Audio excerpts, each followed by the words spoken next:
السلام عليكم ورحمة الله وبركاته يا قلبي. طيب هم ستين أجرسيسا. أولا برنامج بايدا كان تتدقمو كاننا نتدقمو توكو قفا ستنما. طيب إني توني كنو كان جتشولا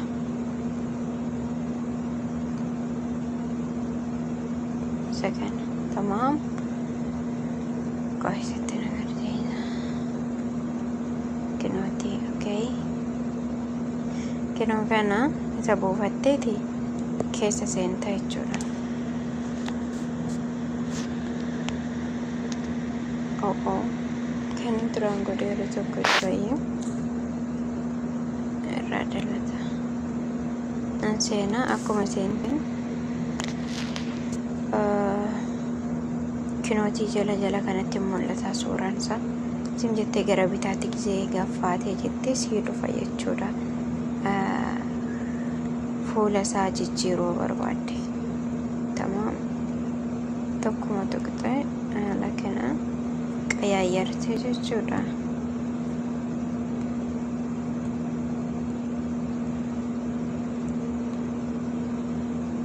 Ani ammaaf kanumarra godhe. Tayyib ግን yoo barbaadde guutara jechuudha bakki seenteetti jijjiirtu. Yoo barbaaddes immoo asuma suuraa mana suuraa keessa galtee fuuta. Qo'isitti agarsiisa bakki suuraa.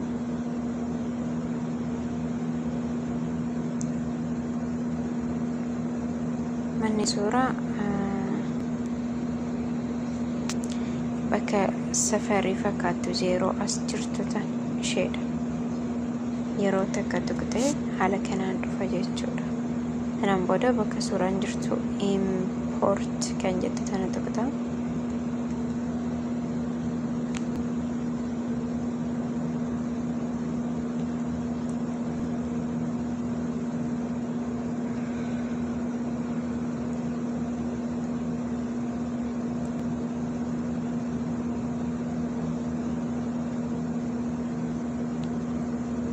Kinuwati suuraa maraxxee kaate irratti galchita jechuudha. Akka irraa qaraxafuus hin dandeessa. Barbaaddes immoo okkee jettaan raayitii tana tuqxa. Tamaam sanaan booda gadi fuutee karaa isiinii kan jirtu zeeroo fakkaatu xinnannoo tan ishee gisee gadi guddattee ni guddataa, gisee ol baastee ni xiqqaata jechuudha. Akkanatti okay. Xiqqaa yoo barbaadde haala kana sanaan booda tartiibatti goota akkanatti. Tayyib kanu kanarraa geeti.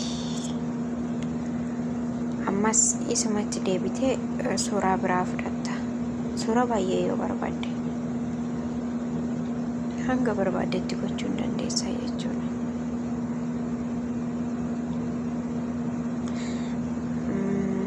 مثلا أنا كنو بنام بربادا أوكي سنام بودا كلمة لا إله إلا الله جتتنا بتشرف رجوم بربادا قواب سدي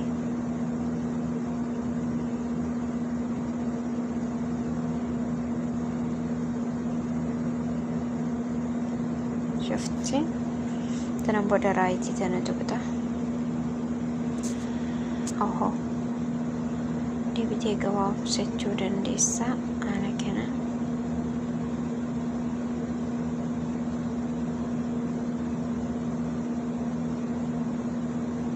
تمام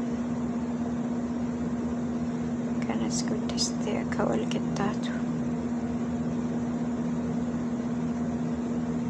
استني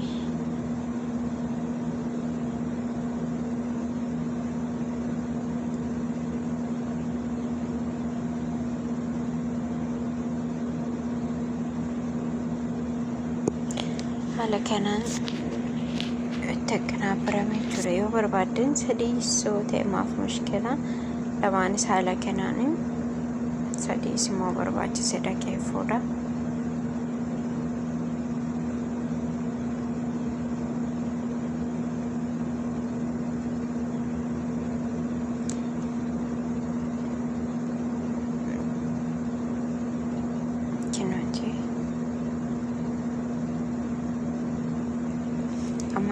zim jedhee maandibbee duwwaa kana yeroo tokko gizeen dahee hin dhufa jechuudha manni suuraa kun yoo jiraates maaf mushkila ammallee bakkuma santu jechuudha.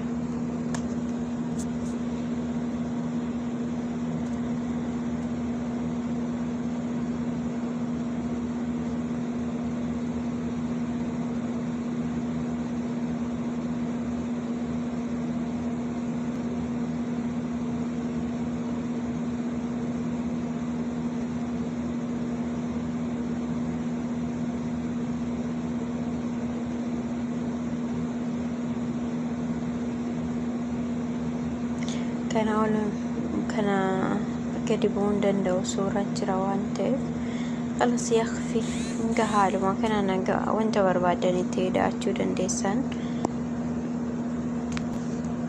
yaw sumatti agarsiisuudhaaf inni mana kanas kanan itti hidha sadii akka guutu.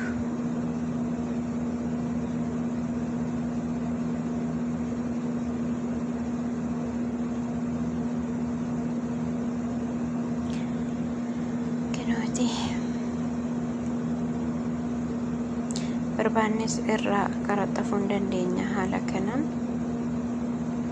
bakka ittiin qaraxxafuu dandeenyu seenaa isinitti agarsiisne lammaffaa jechuudha.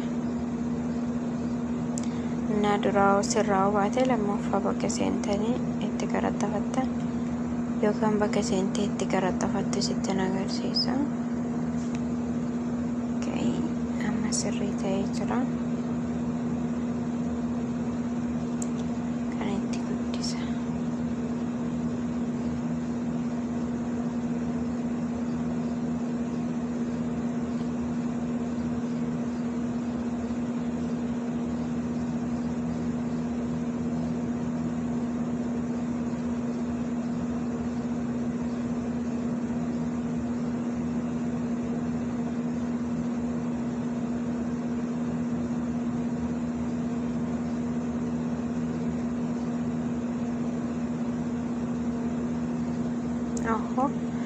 amma sirraa hera yeroo tokko bakka duwwaa kana gisee dhoofne jenne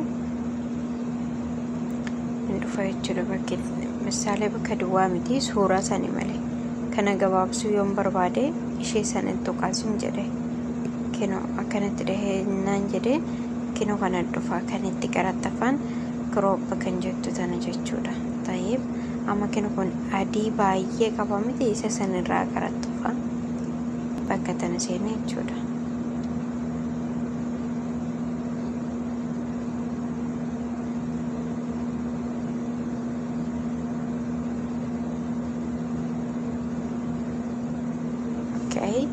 sanaan booda raayitii tanan tuqa erteen amma xiqqaattee dhufte adii sanirraa qaraxxafee jechuudha. haala kanaan sirreeffachuun ni danda'ama. sanaan booda maadibbee kanan tuqa haala kanaan sirreeffame jechuudha. footoon taganaa baree jira. barreeffama barbaanne asirratti barreeffachuu dandeenya jechuudha. ta'iif barreeffama sun immoo akkaataatti barreeffannu bakka tana tuqna bakkee tana tuqaa lama fakkaachuu feetu tana jechuudha. ta'iif guddaa barreeffama baay'ee yoo barbaanne bakka kana dhoofna jechuudha. yookaan bakka barreeffamni baay'ee jiru kan kinooti asillee ni jira isa caala. xinnannoo yookaan sarara tokko lama yoo barbaanne sadii yoo ta'e asitti sarara sadii kun immoo haga afuritti kun immoo lama kun immoo tokko jechuudha. ani amma sarara tokko qofan barbaada akkanatti dhaha. sanaan booda bakka kobbee tanan dhaha jechuudha. kobbee ishee dhaheen jira. sanaan booda qubee taa kan jettu tanan dhaha akkanatti dhaha. sanaan booda suuraa kinoo kanan dhaha barreeffama tanan dhaha jechuudha.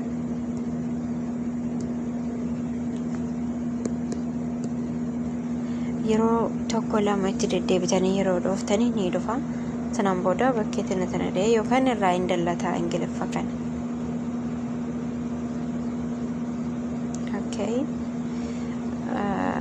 assalaamu alaikum jechuun barbaada. Warahmatullah wabarakaatu. Sanaan booda okkeen jedhaan jechuudha. Kinoo sadeen kana naaf barreesse. Haala kanaan gabaabsuu yoon barbaade achi walirra yeroon fageesse dheereffachuu. Yeroon achi fageesse haala kanaan dhufa jechuudha. Okay. Asitti barbaadnu gadi barbaadnu olii haala kanaan. Assalaamu alaikum warahmatullahi wabarakaatu kan jedhu barreeffamee jira. Yookaan xiqqoo takka achi walitti siiskaa akka mul'atu jechuudha hundisaa. Kun immoo akkaataa itti garagarsan kan gadiin kun feenuu dalga feenuu ol haala kanaan jechuudha. Akkanatti feenuu haala kanaan tayyib barbaanne immoo akkanatti garagarsinee okay haala kanaan jechuudha. Yookaan immoo akkanatti gabaabsachuus ni dandeenya. Xooliidhaan wayyaa yookaan dheerinaan akkasitti mul'atuuf malee haala kanaan turuu ture.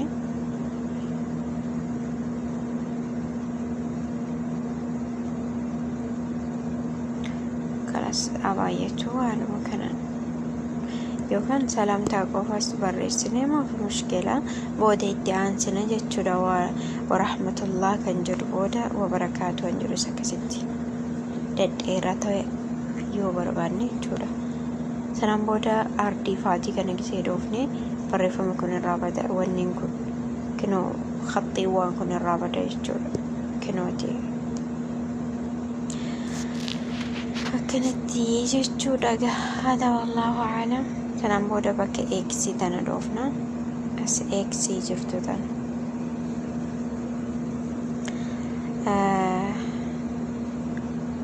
tinoo jalqaba barreeffamaa tana dhoofna.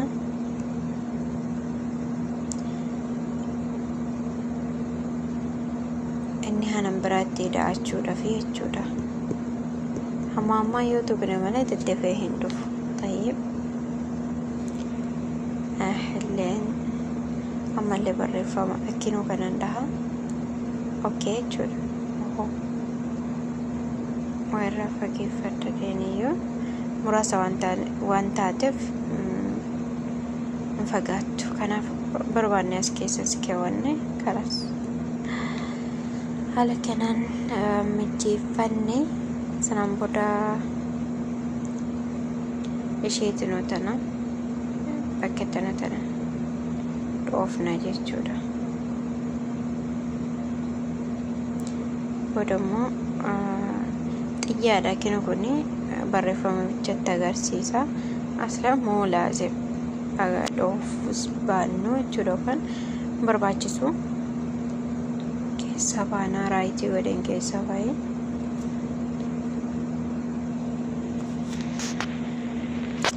bakki najmaan tun immoo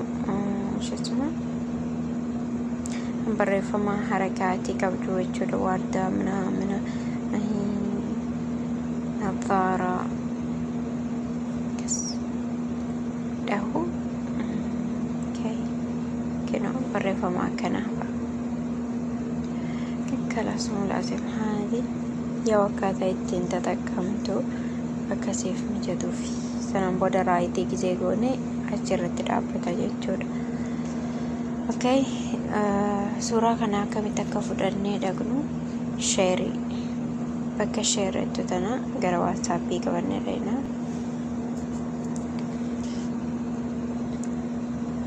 Okay.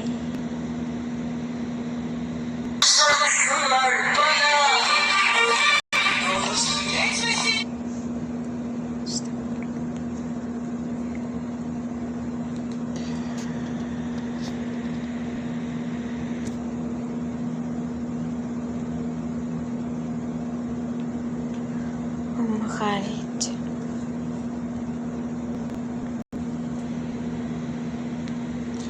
haala kanaan sirreeffanne jechuudha. Tayyib bakki daawunloodii itti godhamullee hin jira mana waasaappiis ta'uu baatu basachitti immoo amma sa'aabiidha daqiiqa baay'ee fudhata waan ta'eef akkanumatti irraa bareedadha. Yoo barbaadne illee bakka kanatti sirreeffachuu ni dandeenya yookaan barreeffama sirreeffachuu ni dandeenya. Qubee taatana tuqne barreeffama san itti dabalachuu ni dandeenya jechuudha. Haala kanaan barreessine itti dabalanna. Shaftu haada afdala aslan asirratti irra namatti tola. Sanaan booda gara waatsaappii erguu hin dandeessanii. Gara waatsaappii yaani abbaa sanitti gisee ergame daawunloodidha jechuudha. Kinoo ani amma rakama irratti ergadhee jira. Kalas suuraa sun bu'ee haala kanaan yoon barbaade sawwarachuu hin danda'a. Yoon barbaade immoo gara guruppii barbaadanitti argachuu dandeessan jechuudha. Ani amma haala kanaan sawwara akkanatti sawwaree gisee hin jedhe mana suuraa dhaqee gisee hin jedhamu natti mul'ata yookaan nan argadha mana suuraa keessatti. Maaliif masmara kiyya irratti ergeera waan ta'eef jihaadii jawwaala kiyya keessatti naaf hin bu'u jechuudha. Kana fakkaata wallahu a'lam bi'amaanillah.